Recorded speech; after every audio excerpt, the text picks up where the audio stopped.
नमस्कार दोस्तों, मैं हूं विजय कुमार शर्मा। इलेक्ट्रो ज्ञान चैनल में आपका स्वागत है।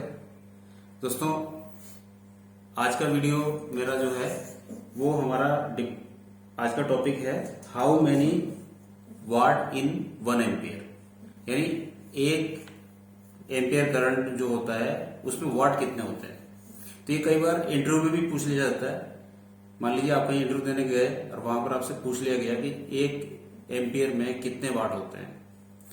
तो आज हम इसी टॉपिक पे डिस्कस करेंगे। तो जो मेरे चैनल्स पर नए हैं या मेरे वीडियो में नए हैं, प्लीज वीडियो में लास्ट तक बने रहें, क्योंकि आपके लिए ये वीडियो बहुत इंफॉर्मेटिव होने वाला है। तो आइए हम वीडियो को शुरू करते हैं। जैसा कि आज का हमारा टॉपिक है how many watt in 1 ampere, यानी 1 एम्पियर में वाट हमारे कितने होते हैं। लेकिन उससे पहले थोड़ा सा हम इसको डिस्कस करते हैं कि अगर हमें वाट निकालना है तो हमें इसको कैसे कैलकुलेट करना होगा। तो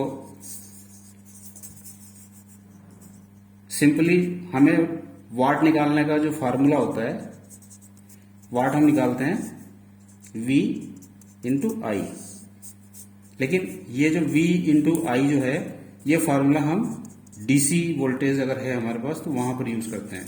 अगर हम एसी वोल्टेज है हमारे पास और एसी वोल्टेज में अगर हमारे पास सिंगल फेज है तो ये फार्मूला V इंटू आई इंटू एक हमारे और लेना पड़ेगा हमें पावर फैक्टर। इन तीनों को जब हम मल्टीप्लाई कर देंगे तो हमारे पास वाट आ जाएंगे। लेकिन अगर सप्लाई हमारे पास 3 फेज है, अगर 3 फेज सप्लाई है तो जहां भी 3 फेज सप्लाई है तो इसमें हमें जो वोल्टेज के साथ साथ हमें मल्टीप्लाई करना पड़ेगा √3 और उसके बाद आई यानी एम्पियर इंटू पावर फैक्टर। तो अब हमें इस फार्मूले के अगर हम इस फार्मूले को लगाते हैं 3 फेज में तो हमारे पास यहां पर वाट आ जाएंगे। लेकिन उससे पहले जैसे कि हमारा सवाल था कि 1 एम्पियर में कितने वाट होते हैं, अगर आपसे इंटरव्यू में पूछ लिया जाए कि 1 एम्पियर में कितने वाट होते हैं तो हम उसे बता नहीं सकते। हमें वाट के लिए आप देख रहे हैं यहाँ पे किस चीज को मल्टीप्लाई कर रहे हैं, वोल्टेज और एम्पियर। अब यहां पर हमारे पास 1 एम्पियर यानी हमारे पास आई है, हमारे पास ये वोल्ट नहीं है, यानी सिर्फ एक फिगर है हमारे पास एम्पियर। तो वाट, अगर हमें वाट पता करना है तो हमें 2 चीजों का पता होना चाहिए, एक तो वोल्टेज और दूसरा करंट। वोल्टेज और करंट जब तक हमें पता नहीं होंगे हम वाट को कैलकुलेट नहीं कर सकते। तो यहां पर हमने देखा कि जो ये फॉर्मूला हम यूज करेंगे तो ये ओनली डीसी में यूज करेंगे। उसमें सिर्फ अगर हमारे पास एम्पियर और वोल्टेज दिए गए हैं तो वाट हम बड़ी आसानी से निकाल सकते हैं। फॉर एग्जांपल मान लीजिए डीसी सप्लाई है हमारे पास 220 वोल्ट डीसी है और ये मान लीजिए ये कोई मशीन है और ये कनेक्ट है हमारे पास डीसी सप्लाई, जिसे हम नेगेटिव और पॉजिटिव से दिखाते हैं। और इसका जो अगर एम्पियर है ये ले रहा है 1 एम्पियर और वोल्टेज हमारी 220 वोल्ट। तो हम इस फार्मूले के हिसाब से बड़ी आसानी से निकाल सकते हैं। जैसे वोल्टेज हमारे पास 220 इंटू 1 तो ये आ जाएगा हमारा 220 वाट। लेकिन अगर एसी सप्लाई की हम बात करें तो अगर यही वोल्टेज अगर हम एसी में लेके चलें तो अगर सिंगल फेज सप्लाई है तो वोल्टेज हमारे पास 220, ये मान लीजिए एसी के लिए हम कैलकुलेट कर रहे हैं, और करंट हमारे पास I बराबर 1 एम्पियर है। तो 220 इंटू हमारे पास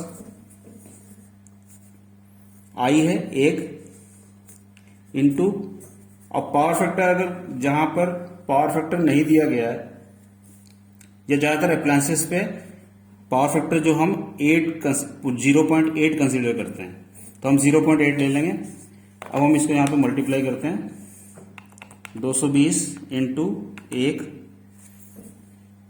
बराबर 220 इंटू 0.8, ये आ गया हमारा 176, यानी 176 वाट। यानी सिंगल फेज सप्लाई पे अगर कोई मोटर है या कोई हीटिंग एलिमेंट है या कोई भी अप्लायंसेस कनेक्ट है, अगर वो 1 एम्पीयर करंट ले रहा है तो उसकी जो वाट होगी वो 176 वाट होगी। अब बात करते हैं थ्री फेज की। थ्री फेज, अब थ्री फेज में हमारा फार्मूला, अब मान लीजिए यही, अब यहां पर हमारा जो फिगर है वो चेंज हो जाएगी। अब वोल्टेज हम ले लेते हैं, मान लीजिए वोल्टेज है 420 वोल्ट और एम्पियर है हमारे पास 2 एम्पियर। अब हमें इसके वाट निकालना है कि ये 2 एम्पियर 420 वोल्ट पे 2 एम्पियर करंट अगर चल रहा है, यानी मान लीजिए कोई मोटर है, ये थ्री फेज सप्लाई कनेक्ट है और ये 2 एम्पियर करंट ले रही है, तो अब इसके हमें वाट निकालने हैं कि वाट क्या होंगे। तो हम फार्मूला ये एप्लीकेबल करेंगे। वोल्टेज हमारे पास है 420 इंटू, अभी √3 की जो वैल्यू होती है, √3 की वैल्यू होती है हमारे पास 1.732, तो यहां हम 1.732 रखेंगे इंटू हमारे पास एम्पियर है 2 एम्पियर। और यहां भी अगर पावर फैक्टर अगर कंसिडर नहीं किया गया तो हम 0.8 लेंगे, वरना जो भी पावर फैक्टर चल रहा हो आप पैनल्स पे देख सकते हैं। तो हमने यहाँ पे 0.8 कंसिडर किया, अब इसको कैलकुलेट कर लेते हैं। तो 420 इंटू 1.732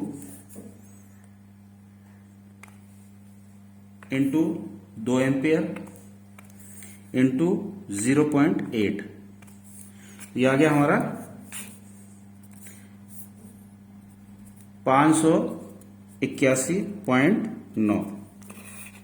यानी कि ये जो लोड हमारा कनेक्ट है इसके जो वाट हैं वो 581 वाट हैं।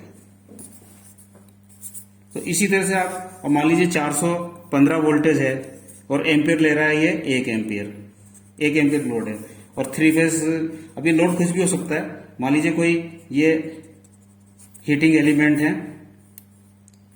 जो कि थ्री फेज सप्लाई पे कनेक्ट है, इस तरह से ये 2 एलिमेंट है थ्री फेज सप्लाई पे कनेक्ट है। अब अगर हमें इसके वाटेज निकालने हैं तो ये इसमें भी यही फार्मूला चलेगा, 415 वोल्टेज √3 की वैल्यू हम यहाँ पर 1.732 ले लेंगे इंटू 1 एम्पियर ले लेंगे यहाँ पर, और इंटू पावर फैक्टर हम 0.8 ले लेंगे। अगर हम इसे मल्टीप्लाई करें आपस में तो 415 इंटू 1.732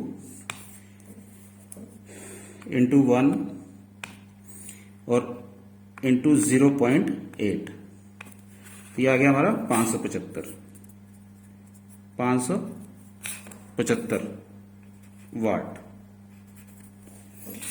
तो इस तरह से हम सिंगल फेज सप्लाई हो, चाहे डीसी सप्लाई हो, चाहे थ्री फेज सप्लाई हो, अगर इंटरव्यू में कहीं भी आपसे पूछ लिया जाए कि 1 एम्पियर या 2 एम्पियर लोड है तो बताइए कितने वाट हैं, तो आपको पलट के उनसे सवाल करना पड़ेगा या उनसे पूछना पड़ेगा कि सर पहले हमें वोल्टेज बताइए कि ये जो लोड कनेक्ट है इस पे वोल्टेज कितनी आ रही है और सप्लाई कौन सी है, एसी है या डीसी है। अगर एसी सप्लाई है तो आप ये वाला फार्मूला, डीसी सप्लाई है तो ये वाला फार्मूला एप्लीकेबल हो जाएगा, ओनली सिर्फ V इंटू आई कर देंगे। लेकिन अगर सिंगल फेज या थ्री फेज सप्लाई है तो उसके लिए सिंगल फेज के लिए ये और थ्री फेज के लिए ये फार्मूला रहेगा। तो दोस्तों ये था एक वीडियो जिसमें कि हमने देखा कि अगर एम्पियर हमारे पास है और वोल्टेज है तो हम बड़ी आसानी से किसी भी अप्लायंसेस का, किसी भी मोटर का या किसी भी लोड का वाटेज को पता कर सकते हैं। तो उम्मीद करता हूँ ये वीडियो आपको अच्छा लगा होगा। अगर आपको वीडियो पसंद आया तो प्लीज मेरे चैनल को लाइक कीजिए, शेयर कीजिए और सब्सक्राइब कीजिए, और साथ ही बेल आइकन को भी पुश करना ना भूलें क्योंकि ये बिल्कुल फ्री है। और इसका फायदा ये होगा कि आपको मेरी आने वाली वीडियोस की नोटिफिकेशन सबसे पहले मिल जाया करेगी। और साथ ही कमेंट बॉक्स में भी कमेंट कीजिए, अगर आपके कोई डाउट्स हो तो मेरी कोशिश रहेगी कि मैं वहां पर उसको क्लियर करूं। तो आज की वीडियो में इतना ही, मिलते हैं अगले वीडियो में, तब तक के लिए नमस्कार।